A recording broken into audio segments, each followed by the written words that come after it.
Pessoal, tudo bom? Esse aqui é o vídeo da sequência que eu falei para vocês sobre o projeto de microaspersão. Trocar essa canetinha aqui por uma preta. Microaspersão, e nesse caso o micro é autocompensante, tá bom? No gotejamento convencional e no micro convencional, eu falei para vocês que existe uma equação, tá bom? Que depende desses coeficientes K e X, tá ok? Então, pessoal, eu falei a vocês que o gotejador e o microaspersor não compensante, ó, eles têm uma curva de variação em função da pressão. Já o não compensante, ele não tem. Por quê? Porque esse valor de x é zero. Então, qualquer número elevado a zero vai dar igual a 1. Então, ele vai manter uma pressão constante, desculpa, uma vazão constante em função da pressão, não é isso? Então, a vazão não vai modificar. Consequentemente, vocês viram no último vídeo que existe a vazão média, que eu acho, como foi essa que eu trabalhei aqui, de 50 litros por hora, né, para o microaspersor, mas ele não vai ter uma vazão mínima. Não é isso? Então não me importa muito fazer aqueles cálculos lá para achar uma pressão média e uma pressão mínima. Então, se eu não consigo calcular a pressão média e a pressão mínima, como eu vou calcular a variação de pressão máxima, que é através dessa fórmula aqui? Por isso eu resolvi fazer esse vídeo separado. O que acontece? Nesse caso do microaspersor ou do gotejador não compensante, qual é o limite da sua linha? Se você não tem variação de vazão. Então a linha seria infinito, né? Não por quê?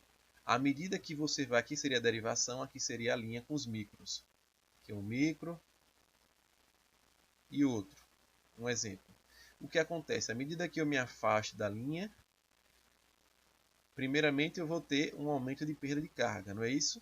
E também, como esse tipo de microautocompensantes são utilizados especialmente em regiões de topografia irregular, você vai ter uma variação de desnível. Então, o desnível pode aumentar e pode baixar.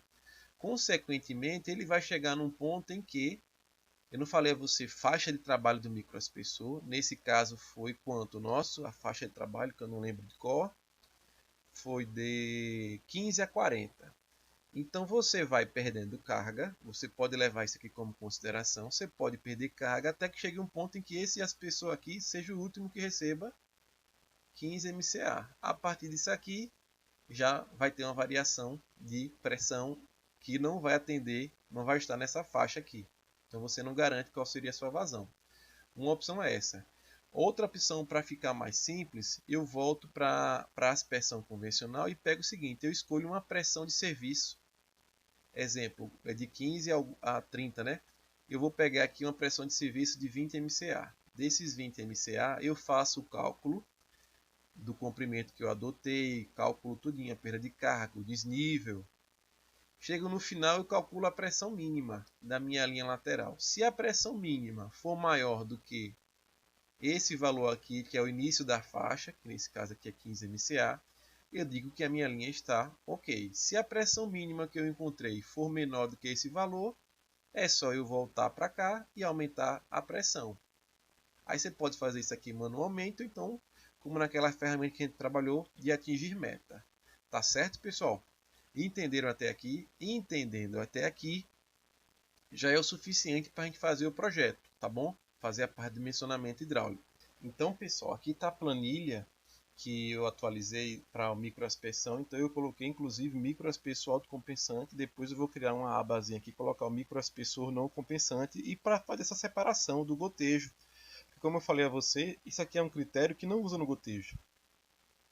Então é interessante você ter uma planilhazinha. Se você for observar também, depois que você fizer a sua primeira, você consegue fazer todas as outras, tá bom? Então vamos lá. Aqui você vai repetir os valores, né, que a gente trabalhou. Plantas por micro são, aqui não tem metro não, são 4 plantas por micro. Espaçamento de micros foi de 4 metros. Número de emissores por planta foi de 0,25. Aqui já coloco separadozinho aqui para poder a gente entender. A variação de pressão que a gente vai adotar aqui, ó, vou pegar lá de novo, do catálogo, ó. Então a pressão máxima 40 e a pressão mínima 15. Ou seja, a pressão da minha linha a pressão da minha linha não pode ser inferior a 15 MCA. Já vou dizendo isso aqui a vocês. Aqui você vai colocar a micragem, daqui a pouco eu vou explicar a você. A pressão máxima que a linha vai suportar também, quando fazer o dimensionamento eu vou explicar, mas não agora. E o diâmetro da linha, vamos colocar aqui 16,1. Opa, 16,1, senão ele não vai conseguir corrigir. Qual foi a vazão que a gente resolveu trabalhar? 50 litros por hora. Aqui eu vou escolher a pressão de trabalho que eu quero trabalhar. Como eu falei de 15 a 40, se você for escolher 15, o que acontece? Assim que sair do 15, então a pressão de trabalho ela nunca vai poder ser a mínima. Porque às vezes a pessoa, não, eu quero economizar a pressão nesse caso, vou colocar a mínima. Que com 15 ele funciona, funciona. Mas ele vai funcionar quantos aspessores? Que se na parte da linha, daqui para aqui tem perda de carga. Se ele entrar com 15 MCA aqui, o que acontece? Perda de carga não vai bater nem os 15 aqui. E aqui então? Então você tem que jogar um pouquinho de pressão para cima, para sobrar pressão para você poder dimensionar essa linha, tá certo? Então, vamos lá. Então eu vou escolher aqui 20 MCA, por exemplo.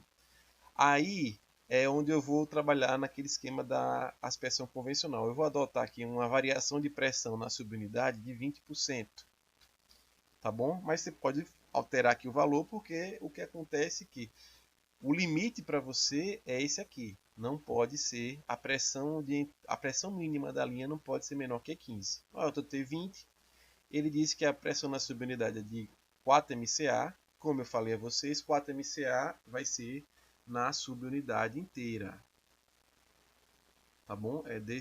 Envolve a derivação e as laterais, tá certo? Então é daqui até aqui. Então foi 4 MCA. Uma parte você separa para lateral e outra parte para derivação. No gotejo eu multipliquei por 0,6 para você encontrar a variação de pressão nas linhas laterais. Mas tem alguns trabalhos que chamam de 0,75 para colocar. Aí, para não ficar dúvidas aqui, eu coloquei o cálculo para as duas opções.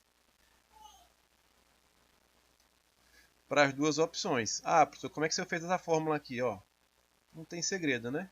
É a pressão de trabalho vezes 20, esse vezes esse dividido por 100. Ó. Esse vezes esse dividido por 100, porque está em porcentagem, né? Deu 4 MCA. Aqui eu coloquei duas opções calculando, tá certo? Que esse aqui é pegar o valor, esse 4 que eu encontrei, e multiplicar por 0,75.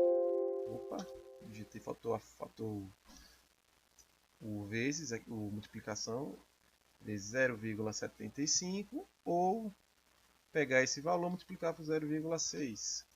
Então aqui eu vou escolher qual seria a variação de pressão que eu quero adotar. Então eu vou seguir aqui a linha do gotejo e vou dizer que eu trabalhei com a variação de pressão máxima de 2,4 MCA, mas eu posso também trabalhar com 3, isso não impede nada não. O cálculo lá em cima, lá embaixo da derivação, ele vai descontar o que você achou do máximo que você se propõe ter na subunidade, tá certo? Desnível da lateral, vamos colocar como se fosse aqui 0,5 metros, só para ter um valor. O comprimento da lateral eu não sei, vamos chutar aqui um valor de 30 metros, então ele teria 7,5 aspessores, vamos trabalhar com 34, né? 32. Vazão da lateral. Como é que eu calculo, pessoal, a vazão da linha lateral? Tá sem a fórmula aqui, já vou calcular. A fórmula daqui vai ser, a fórmula disso aqui, o número de microaspessores, pessoal, é só você pegar o comprimento, botar a fórmula aqui no cantinho, depois vocês podem fazer de vocês aqui nessa célulazinha aqui. Vai ser igual ao comprimento da linha lateral dividido pelo espaçamento entre aspessores, perdão. Então daria 8. A vazão da lateral, não calculei aqui, foi um erro que eu preparei, não anotei. Então a fórmula para isso aqui vai ser número de aspessores vezes a vazão do aspessor, não é 50? 400, tá bom? Eu até vou mudar aqui a formatação para eu saber que isso aqui é uma fórmula e não mexer mais. Qual é o comprimento equivalente adotado? Então aqui tem aquelas opções que eu fiquei de passar, fazer um vídeo para vocês, não fiz ainda. Vamos pegar aqui um valor de 0,1. A mesma equação que a gente trabalhou no gotejamento vai ser igual aqui, então eu não vou repetir. Eu adicionei aqui uma perda de carga no microtubo e uma altura do micro. porque ele também não tem uma alturazinha em relação ao solo, entendeu? Isso aqui eu peguei até do material do professor, esqueci agora, foi da Unesp Leçoteira, professor Tangerino. Eu vi um trabalho dele que ele adicionava isso aqui e eu resolvi incorporar aqui no nosso trabalho, tá bom? Então você tem uma pressão na entrada da linha lateral, que a fórmula é pressão de serviço. Qual é a pressão de serviço que você adotou?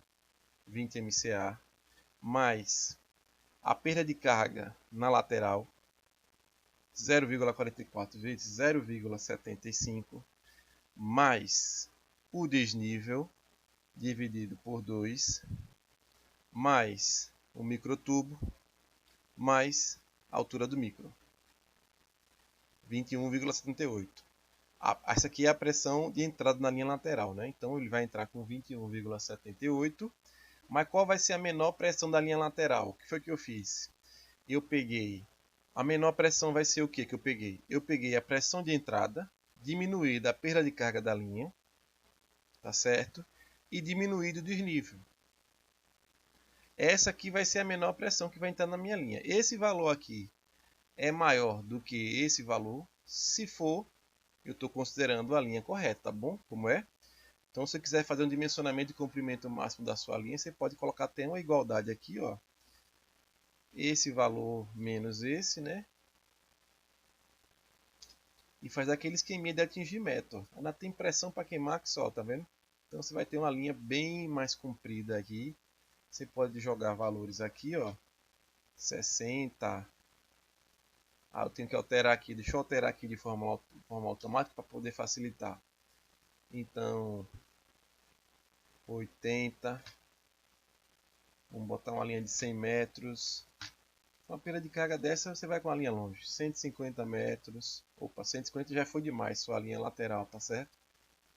Você viu que ó, baixou de 14.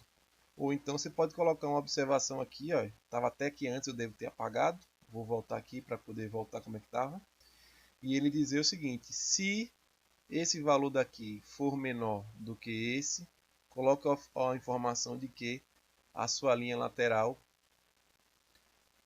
precisa mudar a pressão, precisa aumentar a pressão do trabalho. Tava aqui, ó. A fórmula já estava aqui prontinha. Então eu vou dar um exemplo aqui a você. Se a pressão a mínima fosse de 21 MCA, micro fora da faixa de trabalho, porque o último micro, o micro de menor pressão, ele não atenderia ao critério, tá certo? Tá vendo aqui, ó?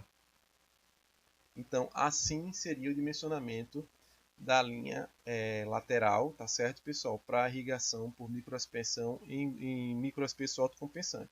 Próximo vídeo eu vou distribuir os blocos e fazer de novo o dimensionamento seguindo o fluxo normal. Tá bom, pessoal? Valeu!